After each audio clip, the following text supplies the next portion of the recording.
या त म विद्वान हुन्छु या त म सिद्धिन्छु ल जा। यही बेलामा ट्रान्सफर्मेसन हुन्छ। ट्रान्सफर्मेसन कसैले खोजिरहनु भएको छ, यो किम्मत चुकाउन सक्नुहुन्छ, यो मूल्य चुकाउन सक्नुहुन्छ, या त म सिद्धिन्छु या त म यही बनेर छाड्छु। यो अवस्थामा मात्रै चेन्ज हुन्छ।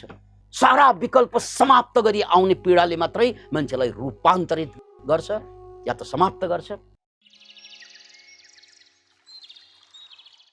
झन्डै 2000 वर्ष अगाडिको कुरा। एकजना राजकुमारी थिइन्, विद्योत्तमा उनको नाम। घमण्डी साह्रै। उनले एउटा निश्चित के गरेकी थिइन् भने,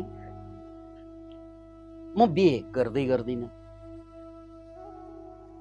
गर्नै पर्यो भने मलाई शास्त्रार्थ गरेर हराउन सक्ने, अर्थात् म भन्दा विद्वान मान्छे कोही भेटेँ भने मात्रै म बिहे गर्छु, नत्र म बिहे गर्दिन।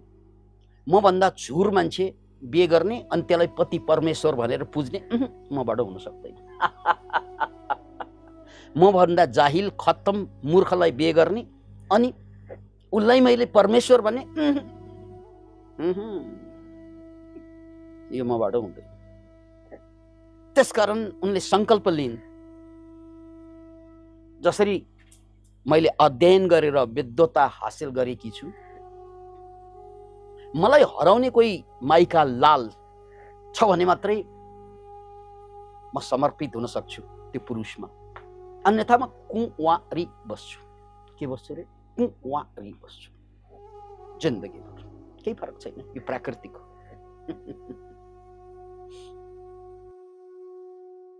अनि राजकुमारी विद्योत्तमा देशभरका पण्डितहरू, वरपरिका देशका पण्डितहरू, 1 से 1 विद्वानहरू उनीसँग बिहे गर्नको लागि लालायित हुने त भयो नै, किनकि राजकुमारी। तर कसैले पनि कुनै पण्डितले, कुनै विद्वानले उनलाई हराउनै सकेको होइन। शास्त्रमा शास्त्रार्थ गर्दा जहिले पनि विद्योत्तमा नै जित्ने। त्यसकारण उनको अहंकार चढ्दै जानु स्वाभाविक हो। कोही लाल छैन, माइका लाल कोही छैन, सबै माइका काल रहेछ।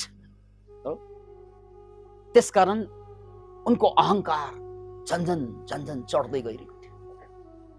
अनि जो उनीसँग बिहे गर्नको लागि शास्त्रार्थ गर्न आउँछन्, उनीहरूलाई हराइसकेपछि खिल्ली उडाएर, विद्वानहरूलाई खिल्ली उडाउँदा कति पीडा हुन्थ्यो होला। सामान्य मान्छेलाई खिल्ली उडाउँदा त कति रिसाउँछ, ती त विद्वानहरू, ती त पण्डितहरू, तिनीहरूलाई खिल्ली उडाउँदा उनीहरूको अहंकारमा पनि चोट पर्नु स्वाभाविक कुरा हो। बिस्तारै त्यो राजकुमारीबाट हार खाएका पण्डितहरूको एउटा टोली बन्यो, एउटा पार्टी बन्यो, समूह बन्यो।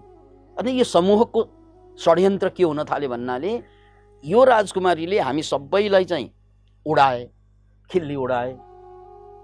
त्यसकारण यो राजकुमारीले हामी सबैको खिल्ली उडाइन्, त्यसैले यसलाई हामीले बेवकूफ बनाउनु पर्छ। के गरौँ साथीहरू? लौ सोचौँ। विद्वानहरू सोच्न थाले।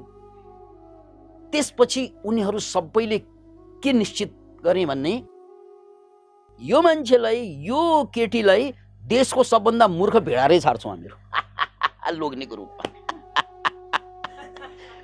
टिम वर्कको त बडो पावर हुन्छ, फेरि एक्लैको पावर कम हुन्छ, टिम वर्कमा त गजबको पावर हुन्छ। अनि त्यो टिमले देशकै सबभन्दा मूर्ख मान्छे खोज्दै गए। खोज्दै जाँदा एउटा मान्छे भेटा छन्। यो कथाको प्रसङ्ग म पछि उब्काउँछु। खोज्दै गए, भेटा छन्, पट मूर्ख, महामूर्ख।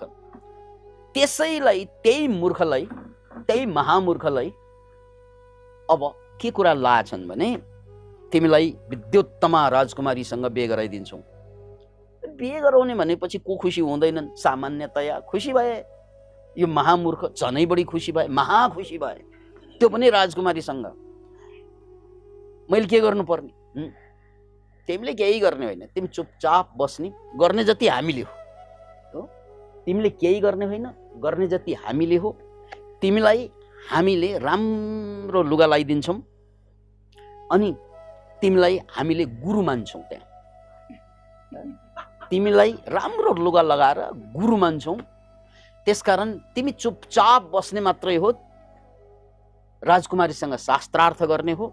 तिमीले जे गरे पनि हुन्छ, तर बोल्न एक शब्द पनि पाइँदैन, किनकि बोल्यो कि चट यो मूर्ख अनपढ गँवार, बोल्यो कि भेद खुल्छ। त्यसकारण बोल्न भने पाइँदैन, अरू सबै गर्न पाइन्छ, इसारामा भने हुन्छ। गएछन्, राजकुमारीलाई खबर गयो, देशकै सबभन्दा विद्वान हाम्रा गुरुलाई, हामी सबैका गुरुलाई हजुरको सामु शास्त्रार्थ गर्न ल्याइरहेका छौँ राजकुमारीज्यू। तर हाम्रो गुरु यति विद्वान कि उनले शब्दमा होइन मौनमा आफ्नो कुरा राख्छन्। शब्दमा होइन मौनमा राख्न सक्छन्। ठिक छ, म पनि मौनमा राखौँला, उनी पनि त कम्ताको होइनन् फेरि। ठिक छ, अब सभा बोलाइयो, ठुलै राजसभा, शास्त्रार्थको लागि सेटिङ मिलाइयो। त्यसपछि विद्वानहरू यो मूर्खको शिष्य बनेर दायाँ बायाँ बसेछन् सबै, किनकि यो त षड्यन्त्रको पार्ट थियो। त्यसपछि कुरा सुरु हुन्छ, राजकुमारीबाट नै कुरा सुरु होस्, विषयको उत्थान होस्। तर बोल्न यिनले बोल्दैनन्, इसारामा जवाफ दिन्छन्। अथवा हाम्रा गुरुले बोल्नुहुन्न, बोलिसिन्न हाम्रा गुरु।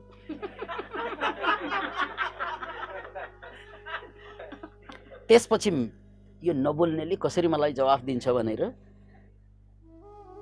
विद्योत्तमा राजकुमारीले औँला ठड्याउँछन् यसरी।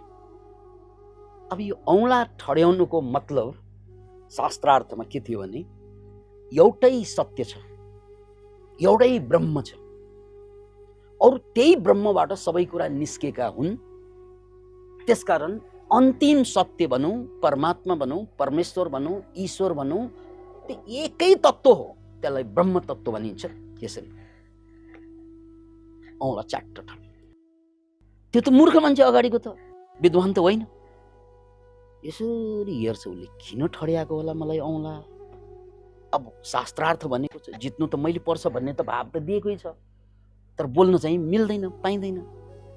एउटा औँलालाई त दुईवटा औँलाले जित्न सक्छ, उसले पनि गर्छ क्या। एउटा उसको छ भने मैले दुईवटा ठड्याएपछि जितिहाल्छु।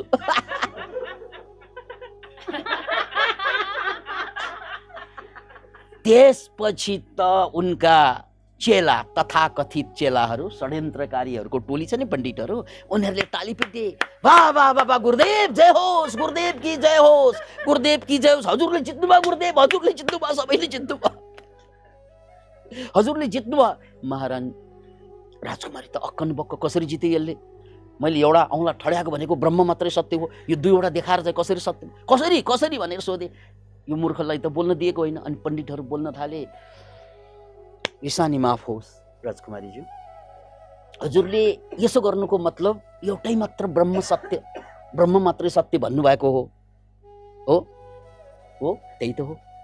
अब यिनले यसो गरेको मतलब के त भन्नाले ब्रह्म त सत्य हो नै, तर त्यही ब्रह्मबाट हामी जीव निस्केकोले, त्यही परमात्माबाट यो जीवात्मा निस्केकोले यो जीवात्मा पनि सत्य, परमात्मा पनि सत्य भनेर उनले दुईवटा औँला हाम्रा गुरुले उठाइसकेको भने ताली ठोके। त्यसपछि अर्थ्याउने त मान्छे छन् नि त्यहाँ आसेपासेहरू, टिमवर्क।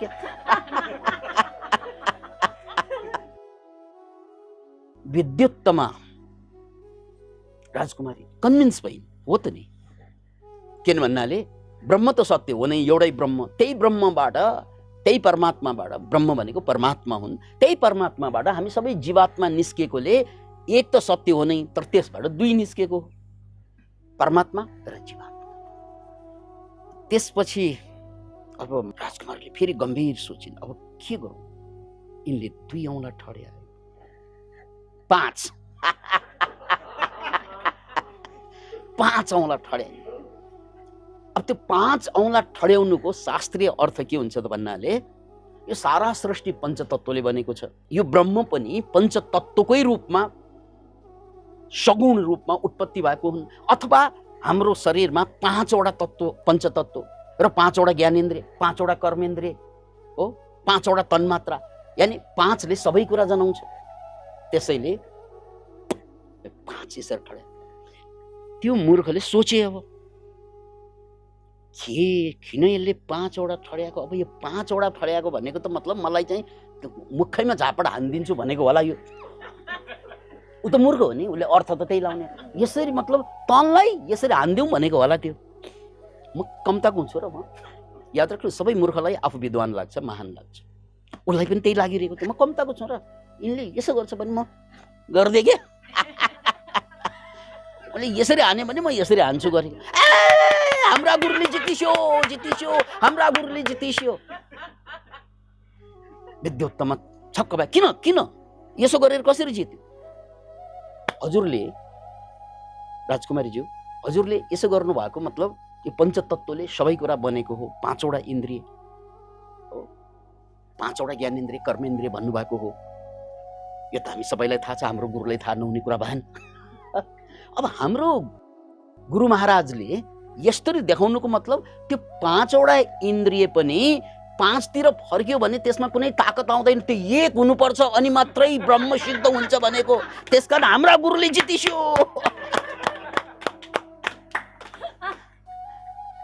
शास्त्रार्थ चल्दै रह्यो, यस्तै शास्त्रार्थ रातभरि चल्दै रह्यो। राजकुमारीले इशारामा आफ्नो कुरा राख्दै रहिन् र त्यसको जवाब पटमूर्खले आफ्नो पारामा दिँदै रहे इशारामै, र त्यसलाई अर्थ्याउने काम पण्डितहरूले गर्दै रहे। र यसरी पण्डितको टिमले जिताइदिए यी मूर्खलाई। जितेपछि बे भयो, भ्याम्प्याम भ्याम्प्याम भ्याम्प्याम। अब बे भइसकेपछि राजकुमारीले तुरन्तै थाहा पाइन् यो त पटमूर्ख रहेछ, अब त्यहाँ त बोल्नु पर्यो। त्यसपछि राजकुमारीलाई साह्रै साह्रै साह्रै आत्मग्लानी हुन्छ, साह्रै आत्मग्लानी। उनी त राजकुमारी हुन्। त्यसपछिको कथाको 2 वटा धार छ, 2 वटा धार छन्, किनकि यो 2000 वर्षभन्दा पुरानो प्रसङ्ग भएको कारणले, पुरानो इतिहास खण्ड भएको कारणले यसमा क्लियर कुरा ट्याक्कै भन्ने आउँदैन। धेरै पुरानो भएपछि यहाँ 2 वटा अवधारणा छ। एउटा अवधारणा के छ भने त्यो केटा जो अब श्रीमान भइसक्यो, त्यो केटालाई नराम्ररी गाली गरे, नराम्ररी। जा जा जा, त तुरन्तै निक्लेस्, त तुरन्तै निक्लेस्। जबसम्म त पण्डित हुँदैनस्, महान बन्दैनस्, तबसम्म फर्केर आउने होइन है भनिदिएको छु। यो राजकुमारीको वार्निङ थियो। त्यसपछि त्यो मूर्खलाई पनि चोट त लाग्छ नि, फिलिङ्स त जसलाई पनि हुन्छ, त्यसलाई पनि साह्रै चोट लाग्यो। अब त जिन्दगी बर्बाद, किनकि जबसम्म पण्डित हुँदैनस्, महान हुँदैनस्, तबसम्म फर्कन पाइँदैनस् भन्ने वार्निङ आइसक्यो।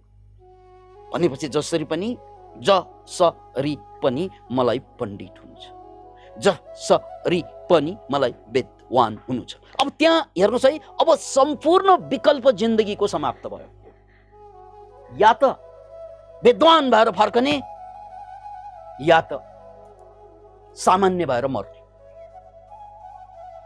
अब उसको तेस्रो विकल्पै छैन, तेस्रो विकल्पै छैन। याद राख्नुहोस्, यही बेला ट्रान्सफर्मेसन टेक्स प्लेस, यही बेला ट्रान्सफर्म हुन्छ मान्छे। जबसम्म विकल्प हुन्छ नि, ए टिम र बी टिम भने जस्तै, ए प्लान र बी प्लान भने जस्तै, यस्तो भयो भने मान्छे असफल हुन्छ, या सफलै भए पनि कमजोर हुन्छ। याद राख्नुहोस्, जब कुनै पनि विकल्प रहँदैन त्यो बेला तपाईँ भित्रको सम्पूर्ण कन्सियस माइन्ड फेल हुन्छ अनि सब कन्सियस माइन्ड एक्टिभेट हुन्छ। यसलाई याद राख्नुहोस्, जब सम्पूर्ण कन्सियस माइन्ड बुद्धि तर्क गणित कोल्याप्स हुन्छ त्यो बेला भावको शिखरमा पुग्छ र त्यही बेला ट्रान्सफर्मेसन हुन्छ मान्छेको। ट्रान्सफर्म अधिकांश केसमा पीडा हुँदा हुँदा हुँदा शिखरमा पुगेपछि त्यो पीडा स्वयं नै विद्या बनिन्छ, ज्ञान बनिन्छ, अथवा पीडा स्वयं नै आनन्द बनिन्छ। यो स्वभाव हो। त्यसकारण कतिपय धामीहरू, झाँक्रीहरू, देउमाहरू जुन हामी देख्छौँ त्यो पीडाको पराकाष्ठा झेल्दा झेल्दा दुनियाँले पागल बनिसकेपछि अब सिद्धियो भन्ने अवस्थामा देवी चढ्न थाल्छ। अक्सर यो देवी चढ्नु भन्नु सामाजिक भाषा भयो, तर मुख्य कुरा उनीहरूमा जुन पावर देखाउँछ, किन देखाउँछ त भन्नाले अब सबकन्सियस माइन्ड एक्टिभेट भइदिन्छ। त्यसपछि त्यो मान्छे सामान्य रहँदैन, पावर आउँछ, जोर जोर जोर जोर जोर जोर जोर जोर। अब पावर आयो, त्यो पावर भनेकै के? शक्ति। या देवी सर्वभूतेषु शक्ति रूपेण संस्थिता नमस्तस्यै नमस्तस्यै नमस्तस्यै नमो नमो। त्यो शक्ति चाहिँ जागिदिन्छ। त्यसलाई हामी चाहिँ काली आयो, देवी आयो, देवता आयो, यो नाम चाहिँ दिन्छौँ, किनकि देवता भन्नु नै त्यो ऊर्जा आएको। हामीले अक्सर ती महिलाहरू जो पतिबाट सबभन्दा बढी पीडित थिए, समाजबाट प्रताडित हुन्, उनीहरू पछि देवी देवताको रूपमा समाजमा प्रतिष्ठित भएका छन्। यो यहाँहरू सबैले बुझेको जानेको कुरा। किन भन्नाले कन्सियस माइन्ड कोल्याप्स भएपछि सबकन्सियस माइन्डले काम भएको त्यही। अतः यहाँ बुझ्नुस्, यो केटोले अब संकल्प के गरे? म महान विद्वान नभएसम्म फर्कँदै फर्कन्न, म मरेर जान्छु, या त विद्वान भएर जान्छु, या त म विद्वान हुन्छु, या त म सिद्धिन्छु। ल जा, यही बेलामा ट्रान्सफर्मेसन हुन्छ। ट्रान्सफर्मेसन कसैले खोजिरहनु भएको छ? यो किम्मत चुकाउन सक्नुहुन्छ, यो मूल्य चुकाउन सक्नुहुन्छ? या त म सिद्धिन्छु, या त म यही बनेर छाड्छु। यो अवस्थामा मात्रै चेन्ज हुन्छ। यो पनि बन्ने, त्यो पनि बन्ने, जहाँ जहाँ हेऱ्यो त्यहाँ आँखा सन्काउँदै हिँड्ने मान्छेले न अध्यात्ममा प्रगति गर्छ, न व्यापारमा प्रगति गर्छ, न राजनीतिमा प्रगति गर्छ। गर्ने उसैले मात्रै हो जसले आफ्नो लक्ष्य बाहेक केही पनि देख्दैन। ट्रान्सफर्मेसन त्यही बेला मात्र सुरु हुने हो। त्यो केटा पछि संसारले चिन्ने विद्वान भएर फर्के, जसको नाम हो कालिदास, महाकवि कालिदास। यो मूर्ख मान्छे, यो पटमूर्ख मान्छे महाकवि कालिदासको रूपमा संसारलाई चिनाइदिए। त्यो उनको संकल्प थियो। त्यसकारण हामीले गाभा मेडिटेसनमा एउटा संकल्प गर्नुस्। जब तपाईलाई कम्पन आउँछ, जुजुर जुर जुर जुर हुन्छ, अथवा तपाईमा शक्ति जाग्छ, अथवा तपाईलाई आनन्द आउँछ, शान्ति आउँछ, त्यो बेला संकल्प गरिहाल्नुस्। त्यो संकल्प शक्तिले काम गर्छ त्यो बेला, राइट? किनकि फिलिङ्स जोडिएको हुन्छ त्यो बेला। जस्तै यो कालिदासलाई जब जा त घर नफर्केस्, जा जा, यस्तोले उसलाई चोट लाग्यो, पीडा भयो, दर्द भयो, त्यो भनेको मतलब के? त्यो भनेको सबकन्सियस माइन्ड, त्यो भनेको फिलिङ्समा गयो। बस गुरु ऊर्जा ध्यानमा बस्दाखेरि पनि जब हामी एकदम फिलिङ्समा जान्छौँ, चित्र आएर पनि फिलिङ्समा जान्छ, कम्पन आएर पनि जान्छ, विभिन्न किसिमबाट जान्छ। बस एउटा मूर्ख कालिदास बन्ने यही बेला हो। याद राख्नुहोस्, एउटा महामूर्ख महाविद्वान बन्ने सिनारियो सुरु भयो। त्यसकारण त्यही बेला ठोक्ने हो लक्ष्य म यही हुन्छु। यस, संकल्प संकल्प संकल्प। अब कति मान्छेले नबुझेर यो मलाई के भइरहेको यार भनेर सोधेर हुन्छ। यो संकल्प ठोक्ने बेला हो, तर्क वितर्क गर्ने बेला होइन, प्रश्न गर्ने बेला होइन, यो संकल्प ठोक्ने बेला हो। किनकि तपाईँ अब कन्सियसबाट सबकन्सियसमा गइसक्नु भएको छ। तपाईसँग अपार ऊर्जा जोडेको छ, एक थोपा पानी समुद्रमा जोडे जस्तै। र कालिदासको त्यो प्रसङ्ग अघि मैले पछि भन्छु भनेको प्रसङ्ग अब म खोल्छु। त्यो प्रसङ्ग, त्यो महामूर्ख भनेर कसरी पत्ता लगायो भन्ने खोज्दै जाँदा एउटा मान्छे कस्तो फेला पार्यो, रुखमा चढिरहेको थियो, हाँगामा चढेर आफै चढेको हाँगामा बन्चोरो हानिरहेको। त्यो बन्चोरो हानेर हाँगा भाँचेपछि ऊ पनि खस्छ नि, त्यो पनि थाहा नहुने यस्तो महामूर्ख, त्यस्तो महामूर्ख संसारकै प्रेरणाको स्रोत बनाइदियो। केले बनाइदियो? केले? इमोसनल इन्टेलिजेन्सले। चोट भनेको इमोसनल इन्टेलिजेन्स हो। जा काश हामीलाई पनि सबैले पत्नीहरूले निकालिदिए, हाम्रो पनि भविष्य राम्रै हुन्थ्यो। जा भनेर निकाल्ने पत्नी पाएनौ क्या, अथवा पति पाएनौ क्या, त्यस्ता निकालिदिएको भए हाम्रो अवस्था अद्भुत हुन्थ्यो। ननिकालेको कारणले चुला चौकामा सकिन्छ, घरको चार दिवारी भित्र सकिन्छ, किनकि जिन्दगी ठिक चलिरहेको पनि होइन, रमाइलो भइरहेको पनि होइन, काम चलाउ जिन्दगी बन्द। त्यसकारण मान्छे उठ्छ त्यो बेला, तपाईभित्रको देवी देवता जाग्छ त्यो बेला जब तपाईको सम्पूर्ण विकल्प समाप्त हुन्छ। एउटा व्याख्या त्यो कालिदास हो, एउटा महामूर्ख, पटमूर्ख, अनपढ मान्छे महाकवि, त्यो पनि संस्कृतको। अर्को त्यसको व्याख्या पनि छ, अर्को व्याख्या योभन्दा कडा व्याख्या। त्यो व्याख्या के त भन्नाले श्रीमती त राजकुमारी त्यसकारण उनीसँग त पावर छ, त्यसैले उनले चाहिँ श्रीमानलाई घोक्रे ठ्याक लाएर झ्यालबाट फाल्दिन्। झ्यालबाट फाल्दिन्, यो अर्को व्याख्या। यो बढी सम्भव छ, किनकि राजकुमारी हुन् नि। त बेवकुफ गोठालो, मलाई मूर्ख बनाएको, त्यो बढी सम्भावना छ। अनि त्यहाँबाट खस्दा, झ्यालबाट खस्दा तल कालीको मन्दिर थियो, त्यो कालीको मन्दिरमा चाहिँ घोप्टो पर्न पुग्यो। त्यसपछि त्यो पीडा, त्यो दर्दको शिखर, त्यो दर्दको शिखरमा उनीसँग एउटै शब्द थियो, विद्या। किनकि विद्याको अभावमा मैले झेल्नु पर्यो, त्यसकारण मैले जसरी पनि विद्या हासिल गर्नुपर्छ। अनि त्यो कालीको चरणमा परेकोले उनको नाम कालिदास सायद पहिले पनि थियो होला, तर उनी कालीसँगै नै जोडिन पुगेकोले यो सम्पूर्ण शक्ति त्यो काली माताबाट आयो भन्ने अवधारणा पनि छ। असरते कतरा है दरिया में फना हो जाना। असरत भनेको आनन्द, खुशी, कतरा भनेको ठोपा, दरिया भनेको सागर, फना भनेको बर्बाद हुनु, सिद्धि।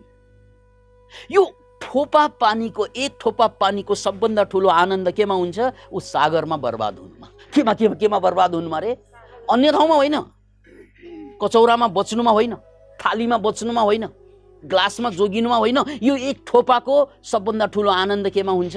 सागरमा मिसिनुमा, सागरमा सिद्धिनुमा। फना भनेको बर्बाद हुनुमा। बर्बाद त भयो, एक ठोपा बर्बाद भयो, तर महासागरको रूपमा उत्पत्ति भयो। असरते भनेको आनन्द। असरते कतरा है, कतरा भनेको ठोपा, असरते कतरा है दरिया में फना हो जाना। फना भनेको सकियो। हामी सबै मान्छे त्यही कतरा हौं। जुन बेला हामी सागरमा मिसिन्छौं नि, त्यो महान चेतनामा, त्यो महान सबकन्सियस माइन्डमा, त्यो महान सुपर कन्सियस माइन्डमा यो थोपो जस्तो कन्सियस माइन्ड मिल्छ नि, हो त्यो हो आनन्दको पराकाष्ठा। असरते कतरा है दरिया में फना हो जाना। दर्दों का हद से गुजर जाना है दबा हो जाना। म हाँसे, तपाईहरु एकछिनपछि हाँस्नुहोस्। दर्दों का हद से गुजर जाना, दर्द यति बढ्नु, पीडा यति बढ्नु, दर्दों का हद से गुजर जाना है दबा हो जाना। दर्द पराकाष्ठामा पुगेपछि त्यही दर्द स्वयं दबा यानी दबाई यानी औषधि बनिन्छ। त्यसकारण पीडा अझै पुगे छैन जिन्दगीमा, पीडाको अझै खाँचो छ जिन्दगीमा। जब पीडा पराकाष्ठामा पुग्छ त्यो औषधि स्वयं बनिन्छ। कालिदास यसरी नै जन्मेका। त्यसकारण हाम्रो भागमा पीडै पनि सानो पर्यो, सुख त धेरै सानो पर्यो, पीडा पनि ठुलो आएन। तुलनात्मक रूपमा विकल्प सहितका पीडाले हामीलाई माथि पुर्याउँदै सारा विकल्प समाप्त गरी आउने पीडाले मात्रै मान्छेलाई रूपान्तरित गर्छ या त समाप्त गर्छ। त्यसकारण मैले उदाहरण दिएँ, हाम्रो समाजमा थुप्रै माताजी, थुप्रै बाबाजी हुनुहुन्छन्। कुनै बेला उनीहरू पागलको संज्ञा पाएका, समाजले थुकेका, समाजले लखेटेका मान्छेहरू आज समाज उनीहरूलाई नै खोजेर हिँडिरहेका छन्। किनकि त्यो पीडाको पराकाष्ठामा त्यो सबकन्सियस माइन्ड एक्टिभ हुन्छ। त्यसलाई हामी देवता देवी भन्छौँ। त्यही कुरामा टेकेर एउटा पत्मूर्ख कालिदास हुन्छ। पालो